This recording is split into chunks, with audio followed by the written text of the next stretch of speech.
Selanjutnya saya persilahkan dari Jawa Barat, kami persilahkan Ibu Lina.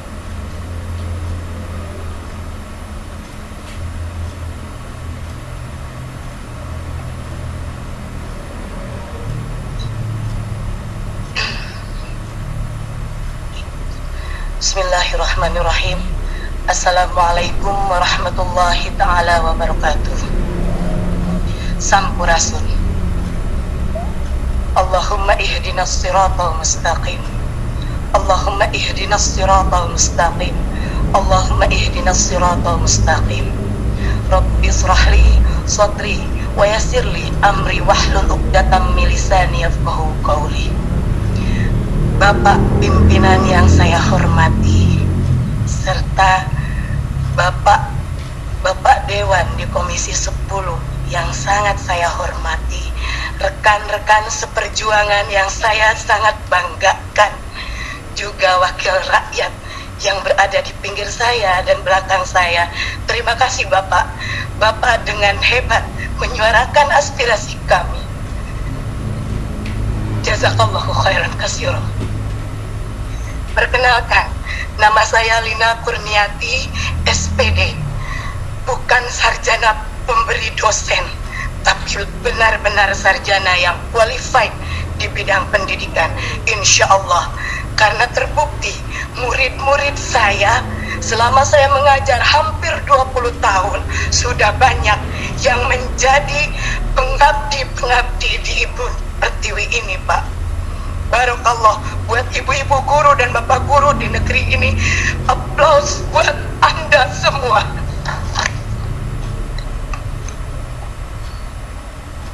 Bangga saya bisa duduk di sini memangku amanah yang sangat besar, Bapak. Banyak yang ingin saya sampaikan, sampai-sampai emosi saya tidak tertahan saking gembiranya bisa bertemu dengan para wakil rakyat yang insya Allah akan amanah menyampaikan pemberi suara yang berkeluh kesah. Bapak, bukan kami ingin diistimewakan terkait regulasi P3K di RDPU Komisi 2 bersama Pak Samsul Rizal. Saya mengatakan saya dan rekan-rekan akan terima regulasi ini dengan senang hati, meskipun kami mengharapkan Kepres PNS tanpa tes untuk guru-guru, karena kami layak, kami pentransfer ilmu. Saya sampai merinding mendengar yang terhormat Kang Dede Yusuf berkata di TikTok, saya banggakan. Kami itu jantungnya negeri. Saya yakin dengan adanya RDPU ini, semua pemangku kebijakan yang ada di negeri ini mendengar kalau kami objek tertindas. Sudah jelas di Dapodik kami ada, tinggal diangkat. Sudah jelas dedikasi kami, tinggal diberi SK. Kami tidak meminta gaji yang spektakuler, tapi kami ingin diakui. Pak Jokowi lihat kami. Baru-baru ini statement Mas Nadiem, maaf karena kami di Dinas Pendidikan, kami pendidik. Maaf Mas Nadiem, statement Mas Nadiem membuat polemik baru di antara kami semua. Kalau memang dana untuk penggajian P3K seperti yang Mas Nadiem omongkan, tolong pisahkan DAU yang turun ke kabupaten atau kota, dibedakan Pak amplopnya, dicap, ditulis ini untuk pendanaan P3K. Kami bukan boneka Pak, kami bukan boneka yang bisa digonjang ganjing. Sampai saya mikir, kita di daerah dengan gaji 450.000 per bulan, dan itu pun hanya dibayar 4 bulan sekali. Mendapatkan angin segar, apa yang dikatakan oleh para menteri merupakan angin segar bagi kami. Tetapi pada kenyataannya, tatkala kami mendatangi DPRD provinsi, mendatangi DPRD kabupaten, antara legislatif dan eksekutif kami datangi, Pak, mereka berbicara tidak ada ketentuan yang pas dari pernyataan Mas Menteri. Saya tegaskan sekali lagi, kalau memang dananya dari DAU, tolong dipisahkan supaya pihak kabupaten kota jelas ini amanah untuk para guru. Maaf kalau Lina di sini ngomong emosi, karena Lina pernah terjun langsung, Pak, ke lapangan. Masih ada rekan Lina yang digaji 150.000 dengan jarak tempuh dari rumah ke sekolah 45 menit, tidak bisa menggunakan sepeda atau motor atau mobil. Bayangkan kalau hujan, Pak. Dan itu Lina bikin semi dokumenter biar jadi bahan untuk para pemangku kebijakan melihat di lapangan seperti apa. Jangankan beras yang ditanggung negara, kami sakit pun negara tidak akan tahu, Pak. Kami honorer, kami mengabdi, ijazah kami S1, tapi nasib kami lebih rendah dari seorang kuli pasar.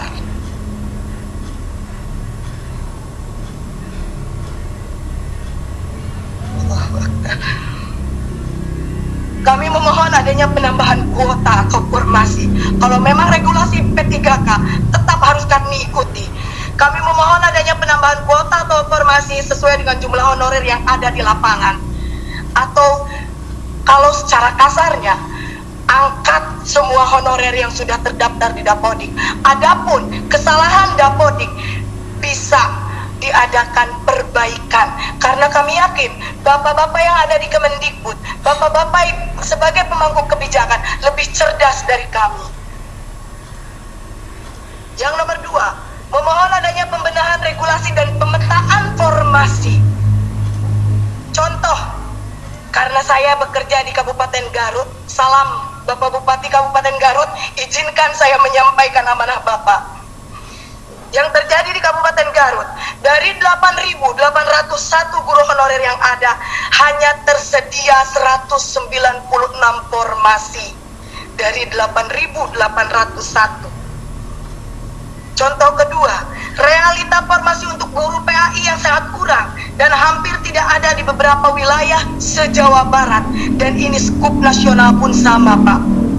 Padahal kita tahu yang namanya kuota, yang namanya formasi untuk guru PAI sangat penting.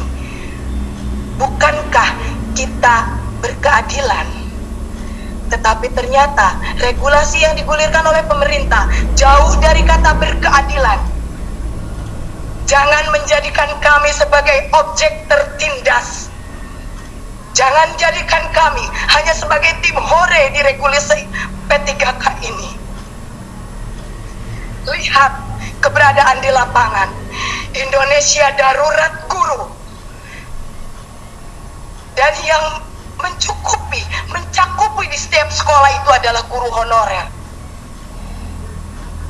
Yang ketiga, memohon adanya penambahan afirmasi berdasarkan masa kerja dengan cara di grade dari 3 sampai 5 tahun masa kerja, 5 sampai 10 tahun masa kerja, 10 sampai 15 tahun masa kerja, 15 tahun masa kerja sampai selanjutnya.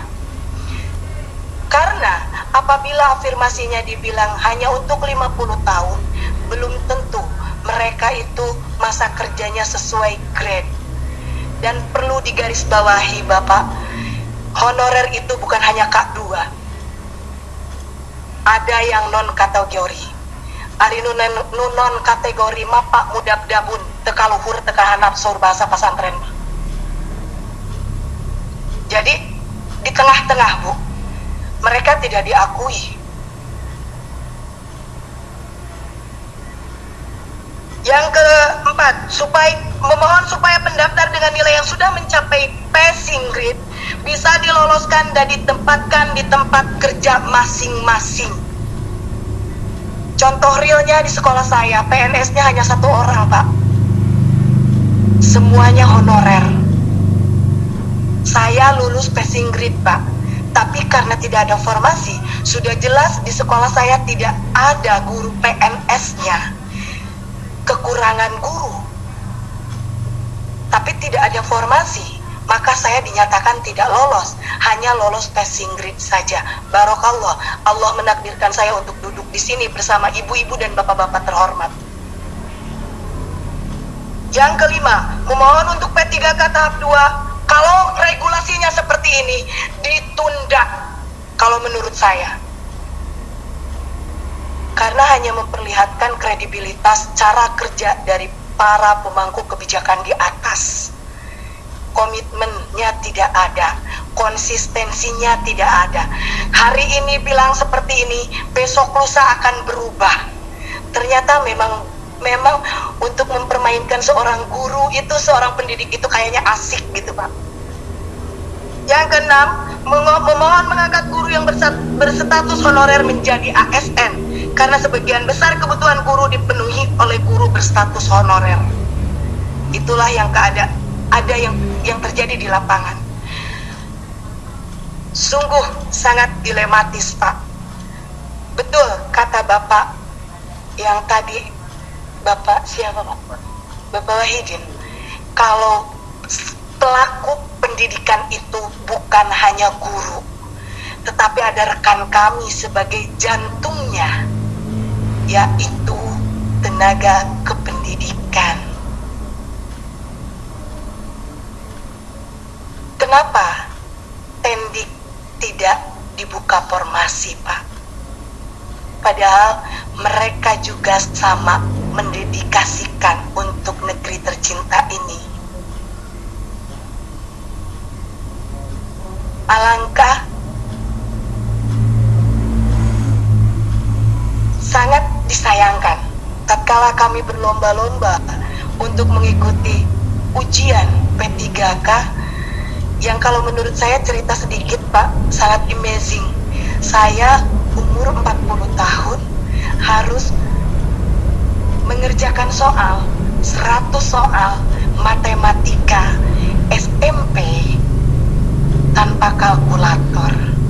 Untuk masuk ruang ujian saja, yang laki-laki dibuka sabuknya dan dipegang diraba-raba. Seolah kami itu apa? Kenapa, Pak? Kami meminta kebijakan harus meminta-minta seperti ini.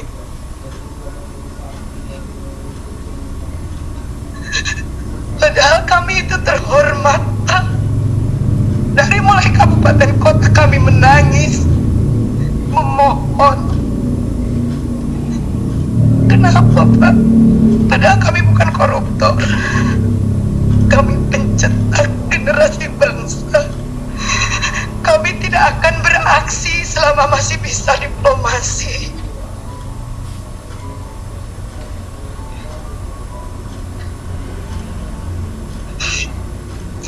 Terima kasih. Mungkin nanti ada teman saya yang akan menambahkan. Jazakallah, Bapak. Jangan membuat air mata kami menangis lagi. Jangan menjadikan ketidakmampuan kami menjadi objek tertindas. Bangkitkan semangat kami, karena kami tidak meminta apa-apa. Angkat kami, angkat derajat kami, hanya untuk bisa menyekolahkan anak-anak kami. Wabillahi taufiq wal hidayah, wa ridha wal inayah. Wassalamualaikum warahmatullahi ta'ala wabarakatuh. Sampurasun, Pak. Rampes. Terima kasih Bu Lina, tepuk tangan untuk beliau. Beliau mewakili profil semua guru honorer kita di seluruh Indonesia. ada ketidaksempurnaan dari seleksi ini yang harus dituntaskan secepat-cepatnya. Semua sudah kami catat, Bu Lina, nanti akan kita teruskan sebagai bagian dari kebijakan Komisi 10. Sekali lagi mengaturkan terima kasih Bu Lina.